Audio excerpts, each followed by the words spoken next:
Bonjour, c'est Priscilla. Bienvenue dans Mood Off, l'émission qui vous fait découvrir les petits secrets du quotidien et d'autres facettes de vos personnalités préférées. Aujourd'hui, c'est le Mood Off de la reine et du roi du carnaval tropical de Paris 2021, Karine et Médéric.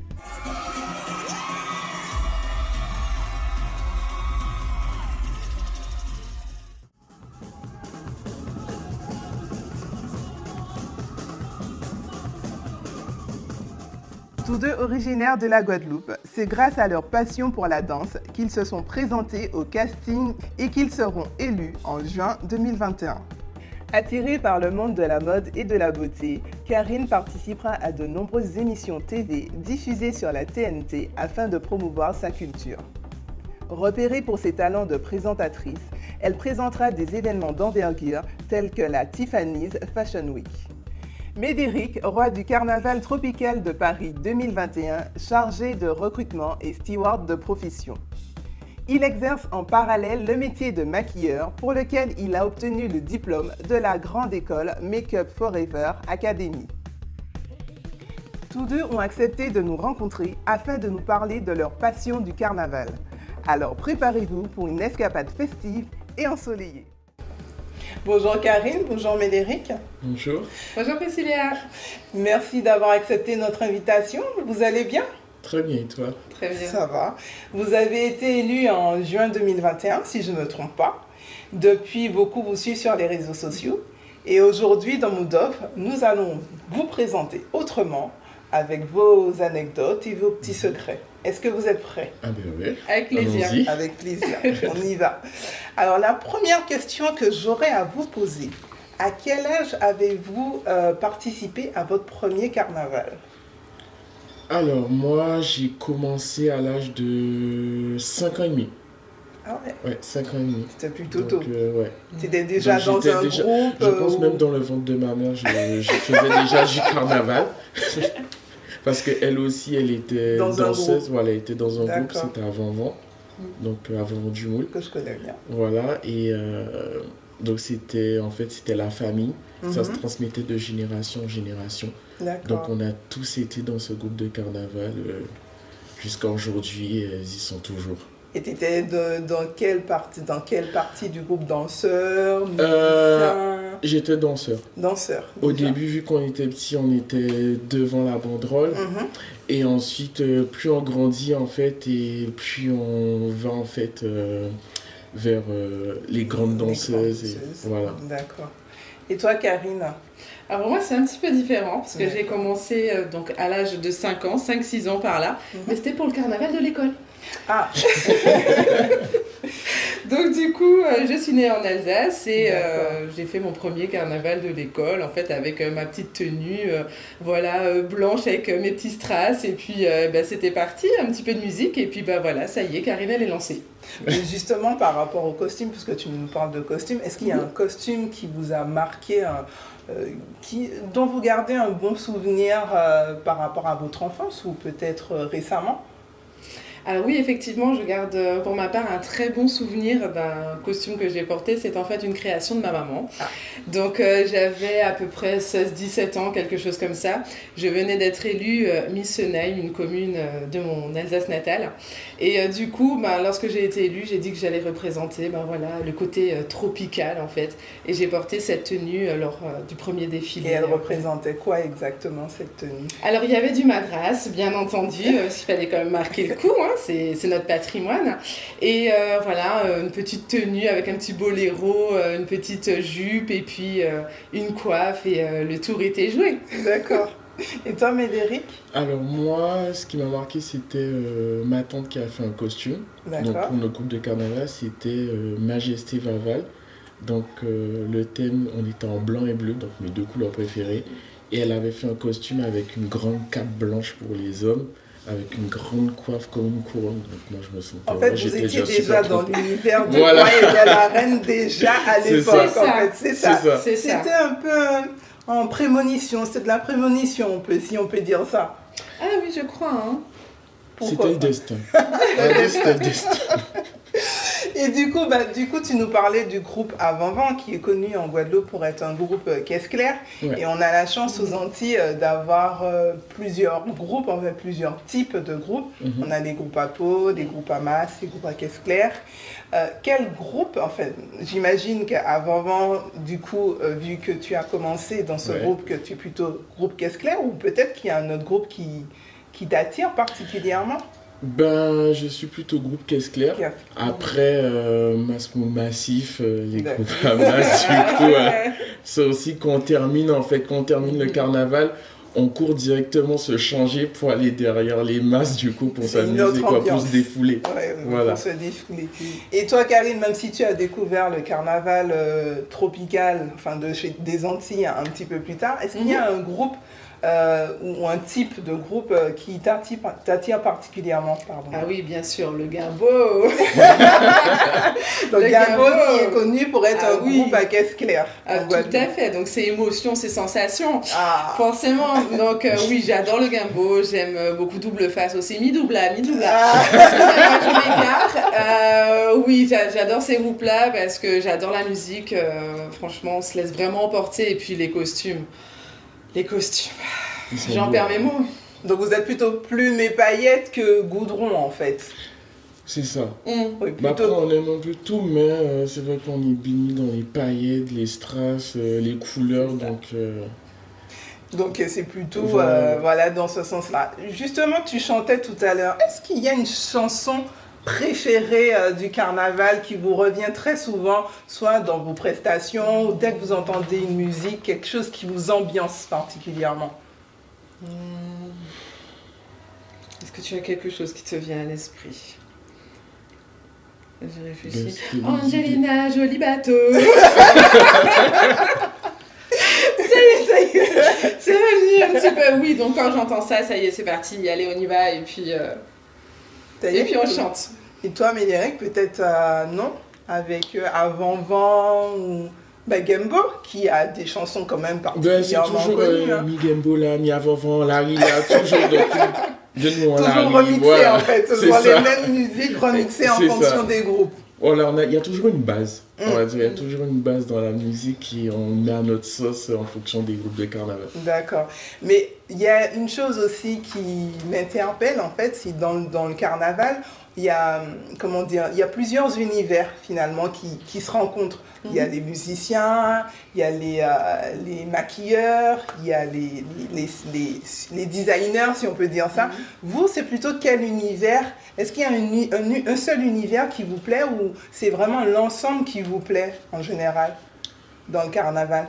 Dans le carnaval, j'aime bien aussi le côté préparatif. D'accord. Donc on prépare les costumes, qu'on montre le prototype et que nous, on doit mettre les mains à la pâte donc pour créer notre costume et voir le rendu final.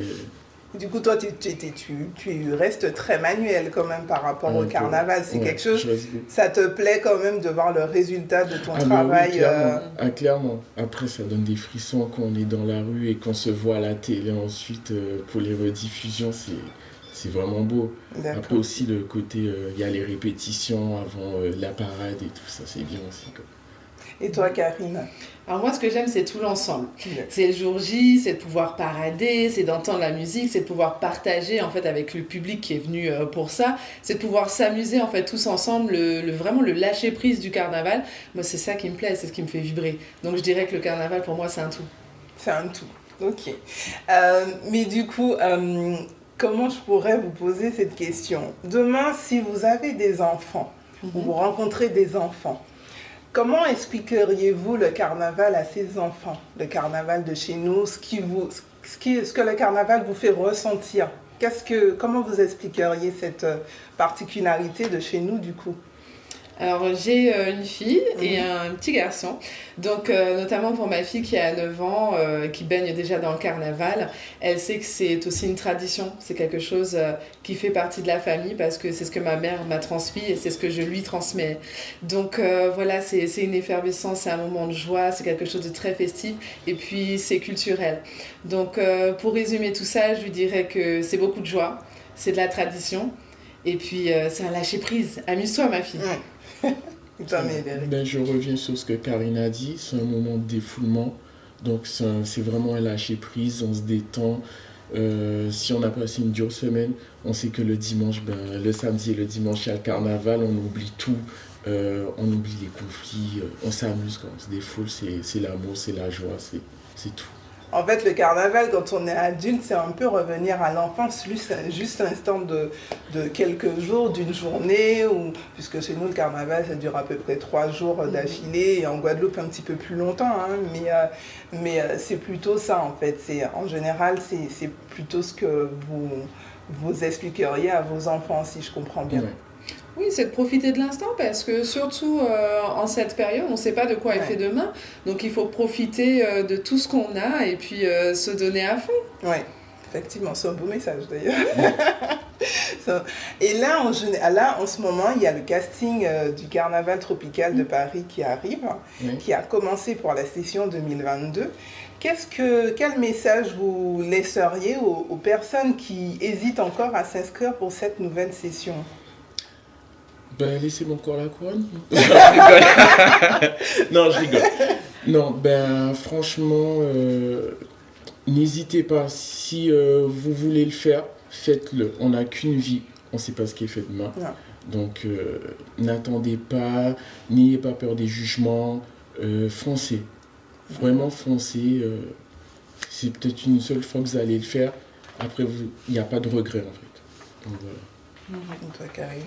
Alors je leur dirais tout simplement, n'hésitez pas, parce que c'est un grand moment, vous allez gagner donc notamment une aventure humaine, mais également une aventure où on va rencontrer plein de personnes, on va participer à différents événements, donc c'est vraiment génial, on passe une très belle année, donc c'est vrai qu'on a un petit peu de mal à la rendre, mais il va bien falloir, donc voilà, surtout n'hésitez pas, c'est amusement garanti. De toute façon, vous avez encore quelques mois à profiter encore de la couronne. Donc nous, tout ce qu'on peut vous souhaiter, bien entendu, c'est de profiter. On vous suivra toujours, on suivra vos aventures toujours sur les réseaux sociaux. Et puis vous représentez de superbes rois et reines du carnaval. Hein. Merci. Avez-vous une expérience ou une anecdote, quelque chose qui vous aura marqué pendant le carnaval? Alors oui. J'ai une petite anecdote.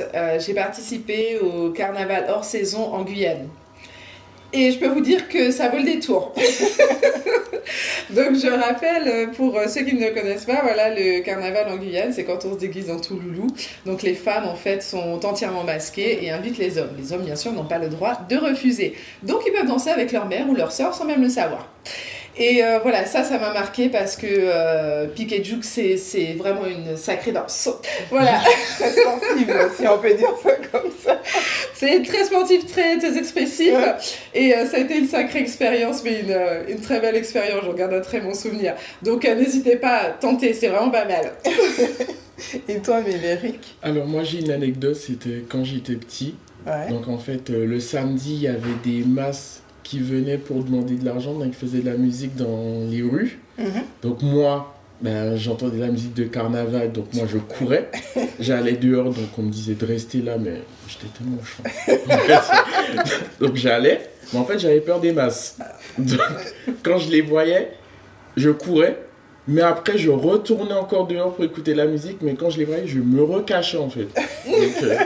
Donc, j'étais comme ça, voilà, j'hésitais, je veux y aller, mais ils me voient, ils me font derrière moi, j'ai peur et tout. Du coup, voilà, ils font partie peut-être des personnages qui t'ont fait peur. Ah mais oui, au début ça fait peur, mais après on sait qui se cache derrière le masque, donc...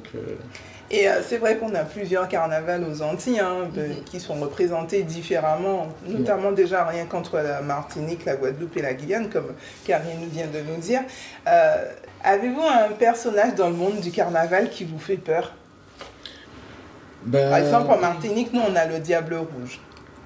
Est-ce que ça vous a déjà interpellé ou non, pas du tout, c'est plutôt une...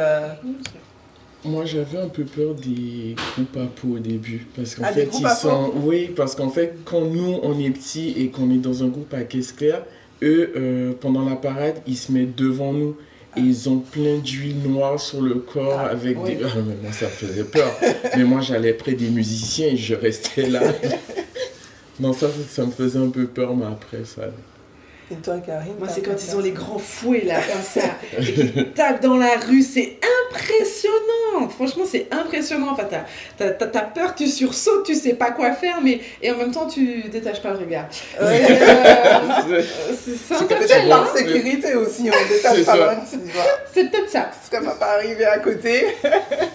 Alors, vous êtes reine et roi du carnaval tropical de Paris, 2021, comme on sait.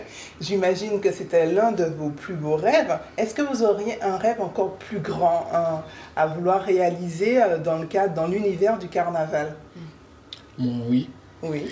Alors, ça serait créer une confection de tenues pour un groupe de carnaval pour un jour gras. Être designer, en fait, pour un groupe de carnaval. Et c'est peut-être quelque chose que tu as déjà regardé, comment accéder à ce rêve? Non, pas du tout. Donc c'est en cours. C'est de l'ambition. D'accord. Oui, je compte bien faire ce qu'il faut pour la atteindre table. Voilà. D'accord. Et toi, Karine? En tout cas, déjà, via Moodoff, le message, il est lancé. Alors oui, effectivement, j'ai encore plein de rêves pour le carnaval. Déjà, comme tu l'as dit, le premier a été atteint. C'est d'avoir été élue reine du carnaval tropical de Paris et d'Île-de-France, parce que étant enfant du métissage, pour moi, c'est une vraie fierté. Et le deuxième, c'est comme j'aime le carnaval dans toute sa diversité, ce serait pourquoi pas partir au Brésil, partir peut-être à Trinidad. Voilà, le carnaval, c'est universel, c'est un amour du carnaval, donc il faut tous les connaître. C'est super, c'est un super message en tout cas. S'il n'est pas clair, si vous n'avez pas compris, le message il est passé. Si vous êtes fan de Moodoff, vous savez que nous défions nos invités à chaque émission. Alors aujourd'hui, nous allons vérifier si notre couple royal est toujours adepte du pistolet à colle et des aiguilles à coudre.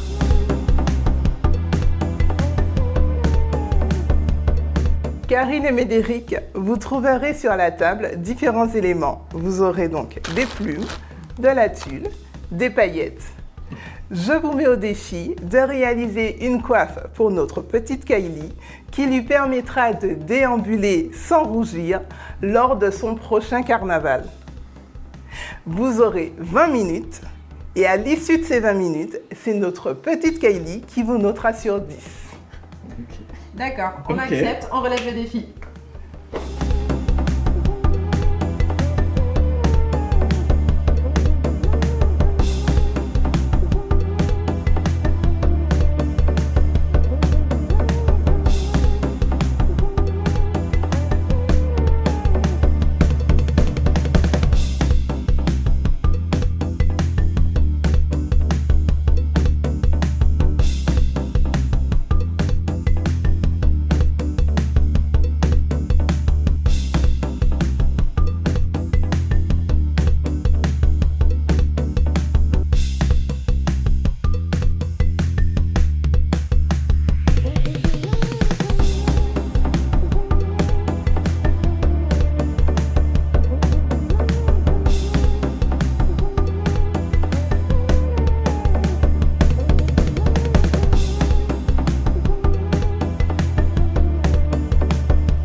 Nous voilà arrivés au bout des 20 minutes.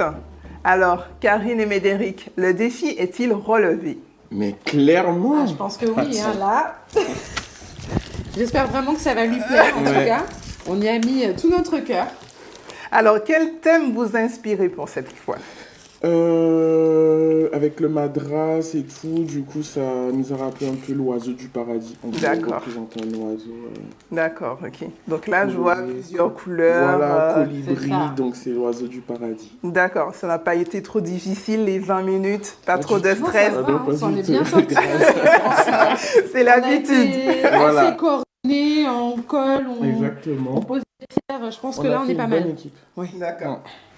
Alors moi, je vous félicite pour cette jolie coiffe, mais maintenant, c'est à Kylie de décider. Donc, je vais vous laisser lui poser cette coiffe, cette magnifique coiffe sur la tête. D'accord.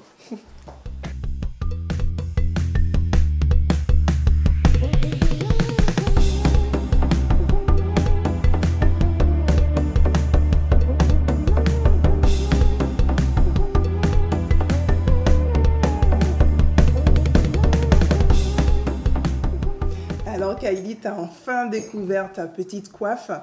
Dis-moi, est-ce que tu aimes bien cette coiffe? Oui, Quelle note sur 10 tu donnerais au roi et à la reine? 8 sur 10. Waouh.